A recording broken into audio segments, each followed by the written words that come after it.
Bonjour à tous, j'espère que vous allez bien.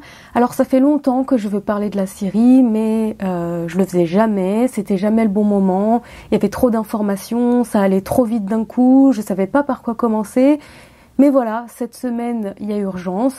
Il y a urgence depuis longtemps à vrai dire, mais si j'avais pas parlé de la Syrie cette semaine, ça aurait été très malvenu de ma part. Donc on y va tout de suite.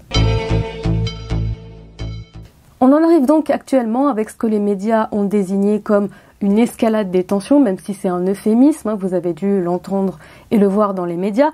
Et donc c'est cet affrontement direct entre la Turquie d'un côté et de l'autre les forces gouvernementales syriennes conjointes avec les forces russes qui ont bombardé donc une position turque et ce qui a causé la mort de soldats turcs. Je vais pas revenir complètement sur la guerre en Syrie, ça fait quand même 9 ans qu'elle dure maintenant, mais je vais revenir sur les principaux épisodes d'atrocités qui ont choqué la communauté internationale et qui arrivent de façon périodique. Pas plus tard que ce mois-ci, on est donc en février 2020, un combattant soutenu par la Turquie dans la province d'Idlib a appelé la mère d'un combattant de l'armée syrienne pour la narguer au téléphone et pour lui dire qu'il venait juste de décapiter son fils. Cette vidéo a choqué parce qu'elle a montré, ou en tout cas rappelé, le profil de certains combattants ou une grande partie des combattants côté rebelle, c'est-à-dire qu'ils se comportent comme des délinquants et qu'ils prennent les combats comme un jeu.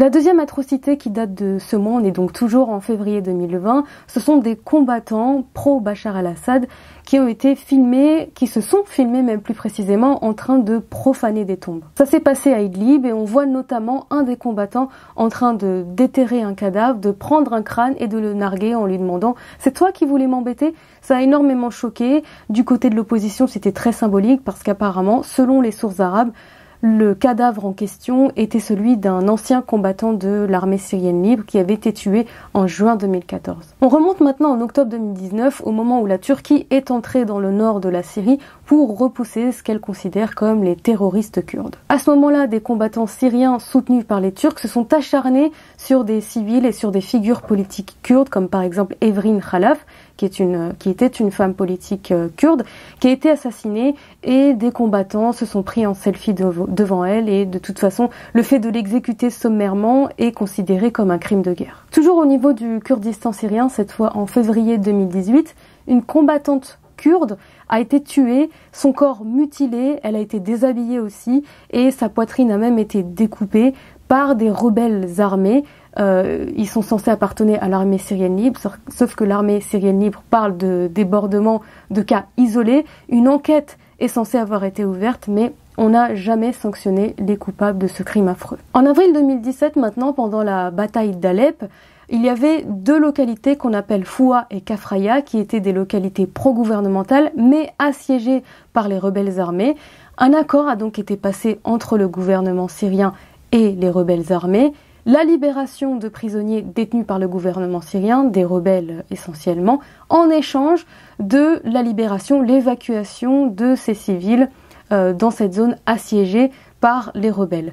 Le gouvernement a donc envoyé des bus pour pouvoir les évacuer, mais un attentat, une explosion a eu lieu devant ces bus qui devaient transporter des civils pour pouvoir les évacuer et il y a eu des dizaines de morts et parmi eux au moins 80 enfants. Le même mois, c'est la fameuse attaque chimique de Khan Sheikhoun qui a fait entre 100 et 200 morts. Vraisemblablement, il y a eu un usage de gaz sarin et de chlore pour faire autant de victimes. Et quelques jours plus tard, les États-Unis sont intervenus avec la France pour bombarder un poste militaire de l'armée syrienne. Le gouvernement syrien se défend d'être responsable de cette attaque et explique que ces gaz toxiques se sont libérés au moment où ils ont bombardé une base militaire avec des stocks d'armes chimiques qui appartenaient aux rebelles armés. Plus en arrière encore, en juin 2016, un groupe djihadiste qui s'appelle les brigades Nour ad-Din Zinki se sont filmés en train de décapiter un enfant âgé de même pas 12 ans.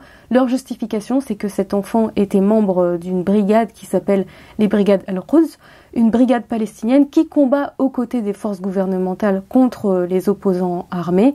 Sauf que dans les images, on voit que l'enfant est habillé en civil. Et les brigades Al-Quds ont nié formellement que cet enfant était un membre de leur brigade. Novembre 2015 maintenant, des images tout aussi choquantes. Ça se passe dans la Ghouta orientale qui était à ce moment-là contrôlée par un groupe djihadiste qui s'appelle Jaish al-Islam. Ils ont pris des alaouites, des civils alaouites, les ont enfermés dans des cages et les ont fait défiler dans les rues et les ont mis sur la place publique pour s'en servir comme bouclier humain pour empêcher le gouvernement de bombarder cette localité. Ça a montré le caractère sectaire et violent de ce groupe djihadiste. D'ailleurs, le leader de ce groupe, Zahran Allouche, les désignait, les alaouites, comme des rawafid, c'est-à-dire des renégats, pour justifier le fait de s'en servir comme bouclier humain et n'avoir aucune pitié. On recule encore en mai 2013, des images qui ont énormément choqué, d'ailleurs vous êtes peut-être déjà tombé dessus vous-même ou vous en avez entendu parler.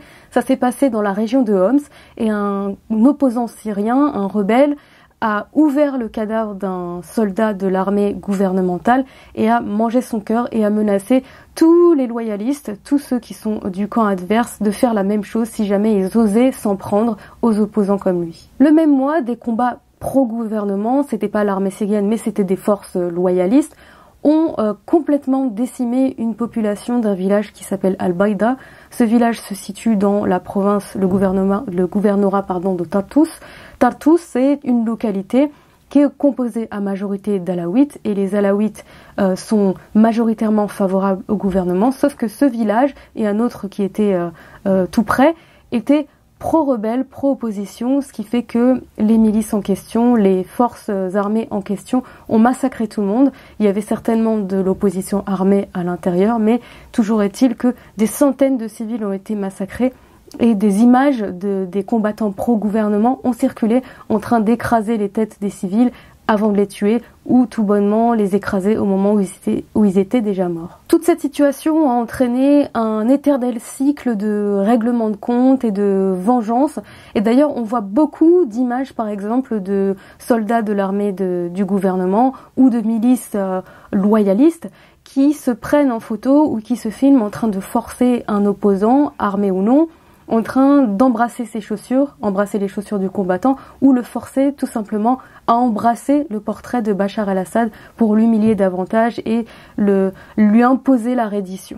Même les journalistes s'y mettent, puisque une journaliste, par exemple, pendant la bataille d'Alep en 2016, qui s'appelle Kinana Allouche, qui travaille pour une chaîne qui s'appelle Sama TV, une chaîne pro-gouvernement, s'est prise en photo devant des cadavres d'opposants, devant des cadavres de rebelles, fièrement, et l'a posté sur les réseaux sociaux de manière triomphaliste pour déclarer la zone libérée et enfin reprise par le gouvernement. Un autre journaliste, à ce moment-là aussi pendant la bataille d'Alep, qui s'appelle Rabi' Kalawandi, qui travaille pour la chaîne Al-Alam, une chaîne iranienne, également pro-gouvernement, s'est pris en photo devant un mur qui avait été tagué par des opposants syriens et qui disait « Un jour, nous reviendrons » et il a juste dit en vidéo « Non, vous ne reviendrez jamais, maintenant c'est à nous et à personne d'autre ». Autant vous dire que les médias syriens suivent aussi cette logique, que vous soyez un opposant ou un loyaliste, vous n'aurez absolument pas les mêmes informations.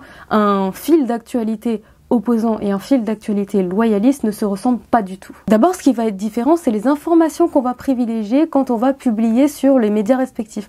Par exemple, le côté opposition, ça va être plutôt les pertes civiles, les bombardements d'hôpitaux, le sort des réfugiés et des exilés, et le rôle de la Turquie dans tout ça. Du côté des loyalistes, ça va plus être des opérations militaires, des cartes qui montrent les avancées du gouvernement, les reprises de certaines zones, les pertes militaires du camp adverse. Ça va être aussi filmer les zones qui sont libérées au moment où on les reprend. Évidemment, c'est des champs qui sont vides, mais du terrain qui est reconquis. Ça va être aussi filmer les zones qui sont contrôlées par le gouvernement, donc évidemment loin des fronts, et les gens vivent normalement comme vous et moi dans leur vie quotidienne.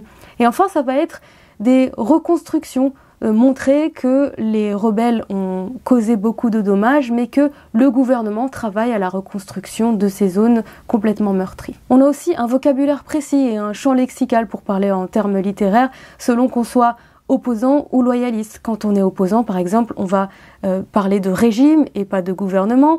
On va parler de milices, les milices d'Assad et pas l'armée du gouvernement ou l'armée arabe syrienne, comme normalement son nom officiel est. On va parler de criminels, de génocide. On va parler aussi des lourdes pertes infligées, par exemple, quand on y arrive. Côté gouvernement, on va parler de rats pour parler des traîtres. On va parler de terroristes. Même si des civils sont morts, on va toujours parler de terroristes. On va parler d'invasion en ce qui concerne la Turquie quand elle est entrée en Syrie. L'invasion turque. On va parler aussi de rebelles modérés, ironiquement, pour qualifier les opposants armés soutenus par la Turquie ou soutenus par les différentes puissances internationales depuis le début de la guerre dans le pays. Voilà, j'en ai terminé avec cette vidéo sur la Syrie. J'espère que ça vous aura éclairé, que ça vous aura rappelé des événements marquants de la guerre en Syrie qui dure depuis maintenant 9 ans. C'est énorme. Et comme d'habitude, ce sont les civils qui en pâtissent. Ce que je voulais aussi vous montrer à travers cette vidéo, c'est à quel point les médias sont polarisés. Et si vous-même, vous voulez vous informer sur la Syrie, vous allez rencontrer des difficultés. Je vous invite, moi, pour avoir une vision la plus complète des choses, ça ne sera jamais exhaustif évidemment et ça ne vaut jamais le terrain. Mais si vous voulez avoir une vision qui se rapproche le plus de la réalité, je dirais, allez vous informer des deux côtés. Allez voir à la fois du côté des médias des opposants et du côté des médias des loyalistes parce qu'ils rapportent absolument pas les mêmes informations, ils n'ont pas la même vision des choses, ils insistent pas sur les mêmes choses et ils n'ont pas le même vocabulaire. Et dire régime ou gouvernement, c'est pas anodin. Comme d'habitude, pour m'encourager, n'hésitez pas à partager la vidéo, c'est peut-être le plus important de tout ce que vous pouvez faire pour donner de la visibilité à mon travail. Vous pouvez mettre un pouce vert, laisser un commentaire, on peut continuer, poursuivre le débat dans les commentaires. Abonnez-vous si ce n'est pas déjà fait et si vous le voulez, vous pouvez contribuer à ma cagnotte Tipeee pour me soutenir financièrement, mais vous n'êtes pas obligé, je le répète. Prenez soin de vous et à la semaine prochaine.